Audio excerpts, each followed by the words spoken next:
சுவாமி விவேகானந்தரின் பிறந்த நாளை முன்னிட்டு நாளை நடைபெறும் பாஜக இளைஞரணி சார்பில் நடைபெறும் கிரிக்கெட் போட்டியில் தமிழக பாஜக முன்னாள் தலைவர் அண்ணாமலை கலந்து கொண்டு பரிசுகளை வழங்க உள்ளார் என பாஜக மாநில தலைவர் VP ராமலிங்கம் தெரிவித்துள்ளார். புதுச்சேரி அண்ணா திடலில் செய்தியாளர்களை சந்தித்த பாஜக மாநில தலைவர் VP ராமலிங்கம், சுவாமி விவேகானந்தரின் 163வது பிறந்த நாளை முன்னிட்டு நாடு முழுவதும் ஜனவரி 12ஆம் தேதி தேசிய இளைஞர் தினம் கொண்டாடப்படுகிறது. அதனை முன்னிட்டு புதுச்சேரி பாரதிய ஜனதா கட்சியின் மாநில இளைஞர் அணி சார்பில் இளைஞர்களை ஊக்குவிக்கும் வகையில் மாபெரும் கிரிக்கெட் போட்டி சிறப்பாக நடைபெற்று வருகிறது. இப்போட்டியில் 70 கிரிக்கெட் அணிகள் பங்கேற்று சுமார் 1500 வீரர்கள் கலந்து கொண்டுள்ளனர். இந்த போட்டியின் முக்கிய நோக்கம் இளைஞர்கள் மத்தியில் சுவாமி விவேகானந்தரின் வாழ்க்கை வரலாறு சிந்தனைகளும் பின்பற்றப்பட வேண்டும் என்பதையும், தேசிய உணர்வு, தேசபக்தி, சுய ஒழுக்கம், சமூக முன்னேற்றத்தில் இளைஞர்களின் பங்கு ஆகியவற்றை வலியுறுத்தி விழிப்புணர்வு ஏற்படுத்துவதாகும். இந்த போட்டியில் கலந்து கொண்டு வெற்றி பெற்ற அணிகளுக்கு ரூபாய் 4 லட்சம் மதிப்பிலான பரிசு பொருட்கள் வழங்கப்பட உள்ளன. மேலும் தமிழ்நாடு மாநில முன்னாள் தலைவரும் தேசிய பொதுக்குழு உறுப்பினருமான அண்ணாமலை இளைஞர்கள் மத்தியில் உரையாற்றி புதுச்சேரி பாஜக மாநில தலைவர் ராமலிங்கம் அவர்களின் தலைமையில் வெற்றியாளர்களுக்கு கோப்பை வழங்க உள்ளார். இந்நிகழ்ச்சியில் புதுச்சேரியை சேர்ந்த 2000க்கும் மேற்பட்ட இளைஞர்கள் கலந்து கொள்ள உள்ளனர். மேலும் இந்த நிகழ்ச்சியை மாநில இளைஞரணி தலைவர் ஆடல் அரசு மற்றும் இளைஞரணி நிர்வாகிகள் சிறப்பாக ஏற்பாடு செய்து வழிநடத்தி வருகின்றனர். இந்நிகழ்வில் புதுச்சேரி உள்துறை அமைச்சர் நமச்சிவாயம், சட்டமன்ற உறுப்பினர்கள், முன்னாள் சட்டமன்ற உறுப்பினர்கள், பாஜக மாநில நிர்வாகிகள், மாநில அணி பிரிவு, மாவட்ட மற்றும் தொகுதி நிர்வாகிகள் உள்ளிட்ட பலரும் பொதுமக்களும் கலந்து கொள்ள உள்ளனர். புதுச்சேரி காவல் நிலையங்களில் நடைபெற்ற மக்கள் மன்றத்தில் 58 புகார்களுக்கு தீர்வு காணப்பட்டன. மேட்டுப்பாளையம் காவல் நிலையத்தில் நடைபெற்ற மக்கள் மன்றத்தில் DIG சத்யசுந்தரம் பங்கேற்று புகார்களை பெற்று நடவடிக்கை எடுத்தார். SP ரகுநாயகம் உடன் இருந்தார். குருமாம்பாக்கம் காவல் நிலையத்தில் முதுநிலை காவல் கண்காணிப்பாளர் கலைவாணன், கண்காணிப்பாளர் ஜிந்தா கோதண்டராமன் ஆகியோர் பொதுமக்களிடம் புகார்களை பெற்று நடவடிக்கை மேற்கொண்டனர்.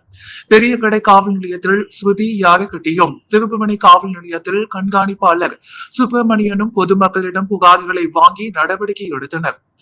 மாஹி பகுதியில் கண்காணிப்பாளர் வினய்குமார், ஏனா பகுதியில் கண்காணிப்பாளர் வரதராஜன் ஆகியோரும் பொதுமக்களிடம் புகார்களை பெற்றனர். போக்குவரத்து காவல் நிலையம் மற்றும் இணையவழி குற்றப்பிரிவு காவல் நிலையத்தில் முதுநிலை காவல் கண்காணிப்பாளர் நித்யா ராதாகிருஷ்ணன் பங்கேற்று போக்குவரத்து சம்பந்தமாகவும் சைபர் குற்றங்கள் சம்பந்தமாகவும் பொதுமக்களிடமிருந்து புகார்களை பெற்று நடவடிக்கை எடுத்தனர். மக்கள் மன்றத்தில் மொத்தம் 70 புகார்கள் பெறப்பட்ட நிலையில் அதில் 58 புகார்களுக்கு உடனடி தீர்வு காணப்பட்டன. இந்நிகழ்ச்சியில் 25 பெண்கள் உட்பட 239 பேர் கலந்து கொண்டனர். புதுச்சேரியில் வேட்டையாடிவிட்டு இருசக்கர வாகனத்தில் வீடு திரும்பிய போது வெடிமருந்து வெடித்ததில் பழங்குடியின பெண் தூக்கி வீசப்பட்டு பரிதாபமாக உயிரிழந்த CCTV காட்சிகள் வெளியாகி உள்ளது.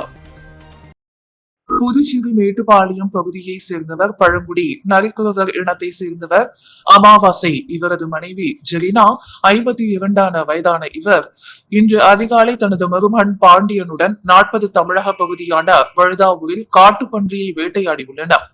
மேலும் பன்றி தாக்க வந்தால் அதன் மீது வீசுவதற்கு வெடிமருந்தை அவர்கள் எடுத்துச் சென்றனர். இதனிடையே பன்றியை வேட்டையாடிய விட்டு தனது இருசக்கர வாகனத்தில் மேட்டுப்பாளையத்தில் உள்ள தனது வீட்டிற்கு வீடு திரும்பிக் கொண்டிருந்தனர். அப்பொழுது இருசக்கர வாகனம் கூடப்பாக்கம் அருகே வந்த பொழுது சாலையில் இருந்த வேகத்தடையின் மீது ஏறியதில் வாகன நிலை தடுமாறி கீழே விழுந்து உள்ளது. இதில் பன்றியை வேட்டையாடிய விட்டு மீதமிருந்த வெடிமருந்து வெடித்ததில் ஜெரினா தூக்கி வீசப்பட்டு சம்பவ இடத்திலேயே பரிதாபமாக உயிரிழந்தார். அவரது மருமகன் பாண்டியன் பலத்த காயத்துடன் அரசு மருத்துவமனையில் சிகிச்சை பெற்று வருகிறார். இச்சம்பவம் குறித்து வில்லியனூர் போலீசார் வழக்கு பதிவு செய்து விசாரணை நடத்தி வருகின்றனர். இதனிடையே விபத்து குறித்து பதபதைக்கும் CCTV காட்சிகள் வெளியாகி உள்ளது. போகி பண்டிகையின் போது பழைய பொருட்களை எரிப்பதற்கு பதிலாக புகையில்லா போகியாக கொண்டாட பழைய பொருட்களை நன்கொடையாக சேகரிக்கும் விழிப்புணர்வு வாகன பயணத்தை நகராட்சி ஆணையர் கந்தசாமி கொடியசைத்து துவக்கி வைத்தார். இந்த ஆண்டு போகியை சிறப்பாகவும் ஆரோக்கியமாகவும் கொண்டாடும் வகையில் பழைய பொருட்களை எரிப்பதற்கு பதிலாக நன்கொடை அளிப்பதன் மூலமும் போகியை புகையில்லாத மாற்றுவதற்காக ஜனவரி 10 முதல் 13ஆம் தேதி வரை புதுச்சேரி நகராட்சிக்குட்பட்ட பகுதிகளுக்கு சேகரிப்பு வாகனங்கள் வருகிறது. விழிப்புணர்வு வாகனம் என்று புறப்பட்டது. இந்த வாகனத்தை நகராட்சி ஆணையர் கந்தசாமி கொடி அசைத்து தொடங்கி வைத்தார். நகராட்சி சுகாதார அதிகாரி, இளநிலை பொறியாளர், சுகாதார ஆய்வாளர்கள், நகராட்சி பணியாளர்கள் மற்றும் பொதுமக்கள் பல கலந்து கொண்டனர். மேலும் குடியிருப்பாளர்கள் பயன்படுத்தக்கூடிய பொருட்களான துணிகள், படுக்கை விரிப்புகள், பொம்மைகள், பாத்திரங்கள், பள்ளி பைகள் மற்றும் பிற வீட்டுப் பொருட்களை வழங்கலாம். கம்பன் கலையரங்கத்தில் உள்ள RRR மையத்தில் குடியிருப்பாளர்கள் தங்கள் பொருட்களை ஒவ்வொரு நாளும் காலை 9 மணி முதல் மாலை 6 மணி வரை எந்த நேரத்திலும் தானம் செய்யலாம். நன்கொடையாக வழங்கப்படும் அனைத்து பொருட்களும் கவனமாக வரிசைப்படுத்தப்பட்ட தேவைப்படுபவர்களுக்கு பகிர்ந்து கொள்ளப்படும். இதனால் அவர்கள் பொங்கலை கண்ணியத்துடனும் நம்பிக்கையுடனும் கொண்டாட உதவும் என்று தெரிவிக்கப்பட்டுள்ளது. வக்கீல காங்கிரஸ் சார்பாக புதுச்சேரி அரசை கண்டித்து நடைபெற்ற உண்ணாவிரத போராட்டத்தினை முன்னாள் முதலமைச்சர் நாராயணசாமி, காங்கிரஸ் மாநில தலைவர் வைத்திலிங்கம் ஆகியோர் பழசாறு வழங்கி நிறைவு செய்தனர்.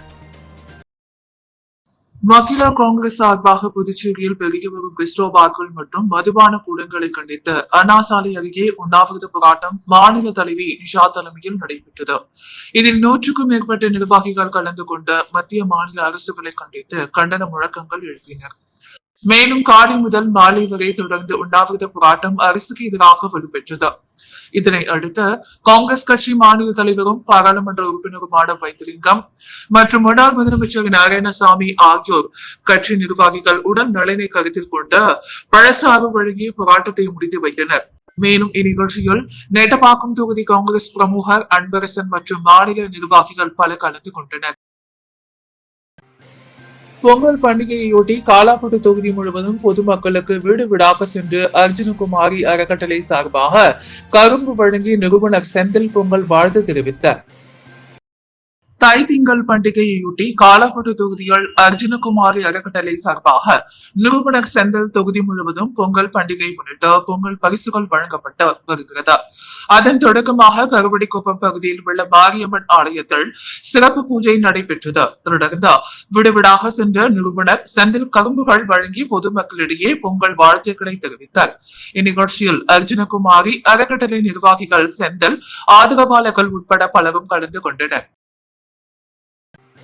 தமிழக அரசு அறிவித்த பொங்கல் பரிசு ஸ்ரீராம் நகர் மற்றும் கலைவாணன் நகர் பகுதி மக்களுக்கு நாவல்குளம் பகுதியில் உள்ள ரேஷன் கடையில் வழங்கப்பட்டது.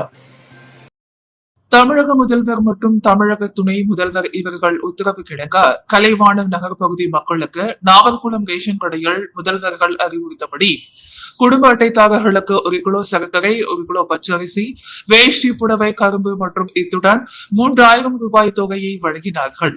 அங்கு வந்திருந்தவர்கள் அனைவரும் இதற்கு ஏற்பாடு செய்து கொடுத்த தமிழக முதல்வர் அவர்களுக்கும் மற்றும் துணை முதல்வர் அவர்களுக்கும் மனமார்ந்த வாழ்த்துக்களை தெரிவித்துவிட்டு சென்றார்கள். முதலில் தொகுப்பு பொருளை ஸ்ரீராம் நகர் மக்கள் விழிப்புணர்வு நல சங்க தலைவர் அற்புதராஜ் மற்றும் கலைவாண நகர் பூமிநாதன் மற்றும் மகளிர் அணி தலைவி மரிய தெரேசா இவர்கள் முன்னிலைகள் 3000 தொகையையும் பொருட்களும் வழங்கப்பட்டது. கலைவாணர் நகர், ஸ்ரீராம் நகர், அதனை சுற்றியுள்ள கிராம மக்கள் அனைவரும் தமிழக முதல்வர் மற்றும் துணை முதல்வர் அவர்களை வாழ்த்தி சென்றார்கள். மணக்குள விநாயகர் கலை அறிவியல் கல்லூரியில் தமிழர் பெருவிழா வெகு விமர்சையாக கொண்டாடப்பட்டது.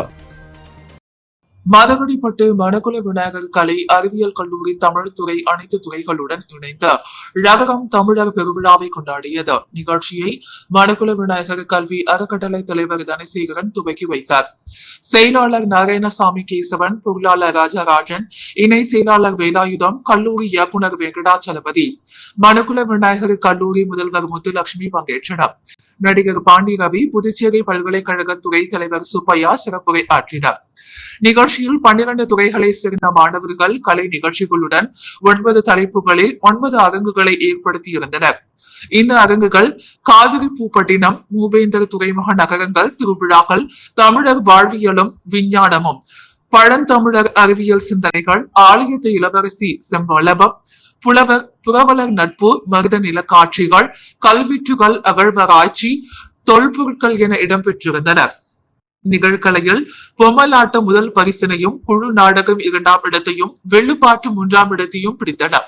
தமிழ் துறை தலைவர் வனிதா நன்றி கூறினர். தேமுதிக மக்கள் உரிமை மீட்பு 2.0 மாநாட்டில் புதுவை மாநில செயலாளர் VVP வேலு தலைமையில் 1000க்கும் மேற்பட்டோர் கலந்து கொண்டு சிறப்பித்தனர். தேமுதிக மக்கள் உரிமை மீட்பு மாநாடு 2.0 கடலூர் மாவட்டம் வேப்பூர் அருகே உள்ள பாஸ்டாக் கைகாட்டில் நேற்று பிரமாண்டமாக நடைபெற்றது. லட்சக்கணக்கான தொண்டர்கள் கலந்து கொண்ட இந்த மாநாட்டில் தேமுதிக பொதுச் செயலாளர் திருமதி பிரேமலதா விஜயகாந்த் தலைமை தாங்கினார். இதில் புதுவை மாநில கழக செயலாளர் VVP வேலூர் தலைமையில் புதுச்சேரியிலிருந்து சுமார் 1000க்கும் மேற்பட்டோர் மாநாட்டில் கலந்து கொண்டு சிறப்பித்தனர். புதுவை குறிச்சிக்குப்பத்தில் கடலில் தூண்டில் போட்டு மீன் பிடித்த மீனவர் தவறு விழுந்து பலியானார்.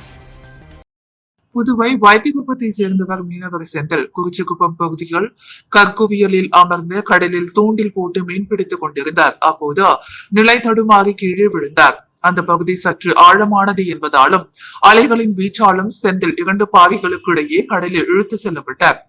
இதனை கண்ட மற்ற மீனவர்கள் ஓடி சென்று அவரை தேடினார்கள். ஆனால் அவரை உடனடியாக கண்டுபிடிக்க முடியவில்லை. அரை மணி நேர தேடலுக்கு பிறகு பாறைக்குள் இடையில் இருந்தவர் அவரை மீட்டனர். அப்போது அவர் உணர்வற்று இறந்தார். செந்திலை கரைக்கு கொண்டு வந்து பரிசோதனை செய்தனர். இதில் அவர் இறந்திருப்பது தெரிய வந்தது. இது குறித்து முத்தியால்பேட்டை போலீசார் வழக்கு பதிவு செய்து விசாரணை நடத்தி வருகின்றனர்.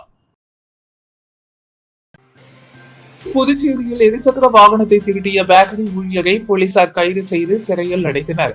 சிசிடிவி காட்சிகள் வெளியாகி பரபரப்பை ஏற்படுத்தியுள்ளது. புதுச்சேரி வம்பப்பட்டு பகுதியை சேர்ந்தவர் அருள்குமரன். இவர் தாவரவியல் பூங்கா எதிரே தனியார் மருத்துவமனையில் வேலை செய்து வருகிறார். இவர் கடந்த 2ஆம் தேதி வேலைக்கு வந்த அவர் மருத்துவமனை வாசலில் நிறுத்திவிட்டு உள்ளே சென்றனர். மாலை பணி முடிந்து வீட்டுக்கு செல்ல வாகனத்தை எடுக்க வந்த பொழுது இருசக்கர வாகனம் காணாமல் இருப்பதை கண்டு அதிர்ச்சி அடைந்த நிலைகள் ஒதியஞ்சாலை போலீசாரிடம் புகார் அளித்தார். அதன் பேரில் போலீசார் வழக்கு பதிவு செய்து அப்பகுதியில் பொருத்தப்பட்டிருந்த சிசிடிவி காட்சிகளை ஆய்வு செய்தனர். அதில் மர்ம நபர் ஒருவர் நீண்ட நேரமாக அக்கம் பக்கம் நோட்டமிட்டும், அதே போல் பூங்கா எதிர் சாலையில் உள்ள மற்றொரு இருசக்கர வாகனத்தை திருட முயல்வதும், பின்னர் மருத்துவமனை வாசலில் இருந்து அவரின் இருசக்கர வாகனத்தை திருடிச் செல்லும் காட்சிகள் பதிவாகி இருந்தது. விசாரணையில் வாகன திருட்டில் ஈடுபட்டது அரக்கோணம் பகுதியை சேர்ந்த பேக்கரி ஊழியர் சிவகுமார் என தெரிய வந்தது. தொடர்ந்து அவரிடமிருந்த இருசக்கர வாகனங்களை பறிமுதல் செய்த போலீசார் கைது செய்யப்பட்ட சிவகுமாரை நீதிமன்றத்தில் ஆஜர்படுத்தி காலாப்பட்டு மத்திய சிறையில் அடைத்தனர். புதுச்சேரியில் தொடர்ந்து மிதமான மழை பெய்து வருவதால் புதுவை முழுவதும் குளிர்ச்சியான சூழல் நிலவி வருகிறது. புதுச்சேரியில் தொடர்ந்து மிதமாக மழை பெய்து வருகிறது. குறிப்பாக உழவர்கரை, வெளியனூர், முதலியார்பேட்டை, புதிய பேருந்து நிலையம், கொரிமேடு, லாஸ்பேட்டை கடற்கரை சாலை உள்ளிட்ட நகர பகுதிகளிலும், பாகூர், திருப்புவனை, ஓசூடு உள்ளிட்ட கிராம பகுதிகளிலும் கடந்த 1 மணி நேரமாக மிதமாக மழை பெய்து வருகிறது. முதியால்பேட்டை தொகுதியில் பொங்கல் பண்டிகையொட்டி பாஜக சார்பாக மாநில நிர்வாகி செந்தில் குமரன் வீடு வீடாக சென்று கரும்புகள் வழங்கி பொங்கல் வாழ்த்துக்களை தெரிவித்தார். முத்தியால்பேட்டை தொகுதியில் தொடர்ந்து பொதுமக்களுக்கு பல்வேறு நலத்திட்ட உதவிகளை பாஜக நிர்வாகி செந்தில்குமார் வழங்கி வருகிறார். அதன் ஒரு பகுதியாக தொகுதி முழுவதும் பொங்கல் பண்டிகையொட்டி இலவசமாக கரும்புகள் வழங்கப்பட்டது. அதன் தொடக்கமாக தொகுதிக்குட்பட்ட சுப்பிரமணியர் ஆலயத்தில் சிறப்பு பூஜை நடைபெற்றது. இதில் சிறப்பு விருந்தினராக மாநில தலைவர் ராமலிங்கம், உள்துறை அமைச்சர் நமச்சிவாயம் ஆகியோர் கலந்து கொண்டு தொடங்கி வைத்தனர். மேலும் தொகுதி முழுவதும் பாஜக நிர்வாகிகள் மற்றும் செந்தில்குமரன் ஆதரவாளர்கள் வழங்க உள்ளது குறிப்பிடத்தக்கது. வரும் சட்டமன்ற தேர்தலில் தமிழகத்தில் 20 தொகுதிகளில் நமது மக்கள் முன்னேற்ற கழகம் போட்டியிடும் என்று தெரிவித்தார். அக்கட்சியின் நிறுவன தலைவர் ஜெகநாத் மிஸ்ரா கூட்டணி குறித்து வரும் பிப்ரவரி 1ஆம் தேதி அறிவிக்கப்படும் என்றார். நமது மக்கள் முன்னேற்ற கழகத்தின் சார்பில் மாநில மாநாடு புதுச்சேரியில் உள்ள கம்பன் கலையரங்கத்தில் நடைபெற்றது. இதில் கட்சி நிறுவன தலைவர் ஜெகநாத் மிஸ்ரா பங்கேற்று சிறப்புரையாற்றினார். தொடர்ந்து செய்தியாளர்களை சந்தித்த அவர் புதுச்சேரியை சுற்றுலா மிகை மாநிலமாக உருவாக்க வேண்டும் என்ற தீர்மானம் நிறைவேற்றப்பட்டுள்ளதாகவும், எங்களுடைய கொள்கைகளுடன் ஒத்துப்போகும் கட்சியுடன் கூட்டணி அமைத்து புதுச்சேரி சட்டமன்ற தேர்தலில் நமது மக்கள் முன்னேற்ற கழகம் போட்டியிடும் என்றவர் பிப்ரவரி 1ஆம் தேதி கூட்டணி குறித்து அறிவிக்க உள்ளதாகவும் தெரிவித்தார். தொடர்ந்து பேசிய அவர், எந்த ஆட்சியாக இருந்தாலும் குறைகள் இருக்கத்தான் செய்யும், இந்தியாவில் எந்த ஆட்சியிலும் குறையில்லாத ஆட்சி இல்லை என்று தெரிவித்த ஜெகநாத் மிஸ்ரா, வரும் சட்டமன்ற தேர்தலில் தமிழகத்தில் 20 தொகுதியில் நமது மக்கள் முன்னேற்ற கழகம் போட்டியிடும் என்றார். மேலும் ஆட்சி அதிகாரத்தில் பங்கு என்பதை நாங்கள் வரவேற்பதாக தெரிவித்த ஜெகநாத் மிஸ்ரா தாவேகாவுடன் கூட்டணி சேர்வது குறித்து பொதுக்குழுவில் முடிவு செய்யப்படும் என்றார். புதுச்சேரி முதியால்பேட்டை ஸ்ரீ லட்சுமி ஹயகிரீவர் கோவிலில் கூடார வள்ளியை முன்னிட்டு 100 தடகா அக்கார வடிசல் முன்னிட்டு ஹயகிரீவர் சிறப்பு அலங்காரத்தில் பக்தர்களுக்கு காட்சியளித்தார். மார்கழி மாதம் பாவை நோன்பு ஏற்று விரதம் இருந்து ஆண்டாள் மாதம் முழுவதும் திருப்பாவை பாசரும் பாடி ஆண்டாள் கண்ணனை வணங்கினால் அந்த வகையில் மார்கழி 27ஆம் நாள் ஆண்டாள் பாடியது கூடாரை வெல்லும் சீர் கோவிந்தா என தொடங்கும் பாசரும் அன்றைய தினத்தில் அக்கார வடிசல் எனும் நெய் ஒழுகும் சர்க்கரை பொங்கலை கண்ணனுக்கு அழகாக படைத்து தானும் உண்டு ஆண்டாள் தனது விரதத்தை முடித்தாள் என்பது ஐதீகம். இதனை அடுத்து புதுச்சேரி முத்தியால்பேட்டை ஸ்ரீ லட்சுமி அயகிரீவர் கோவிலில் கூடார வள்ளியை முன்னிட்டு 100 தடா அக்கார வடிசல் செய்து அயகிரீவர் பெருமாள் முன்பு படைத்து பக்தர்கள் அனைவருக்கும் பிரசாதமாக வழங்கப்பட்டது. தொடர்ந்து அயகிரீவர் பெருமாளுக்கு திருப்பாவை பாடி சிறப்பு தீபாராதனை காட்டப்பட்டது. இந்த கூடார வழி சேவையில் பக்தர்கள் பலரும் கொண்டு பெருமாளை வழிபட்டு சென்றனர். அன்றாட செய்திகளை உடனுக்குடன் தெரிந்து கொள்ள பாண்டி ஹெட்லைன்ஸ் சேனலுக்கு சப்ஸ்கிரைப் செய்து கொள்ளுங்கள்.